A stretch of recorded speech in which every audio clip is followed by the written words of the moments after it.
যাদের ফোনে net speed show করে না তাদের জন্য একটা অ্যাপস আছে। বন্ধুরা, প্রথমে আপনারা প্লে স্টোরে চলে যাবেন। প্লে স্টোরে গিয়ে সার্চ করবেন net speed, NET, net speed, SPEED, speed লিখে সার্চ করার পর অ্যাপসটা চলে আসবে। আর এখানে যে ইন্টারনেট স্পিড মিটার লাইট, এই অ্যাপসটা ইনস্টল করে নেবেন। ইনস্টল করার পর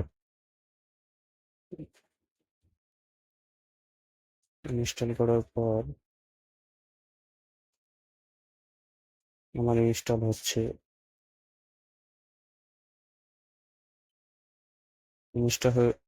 হয়ে গেলে ওপেন বাটনে চাপ দিবেন।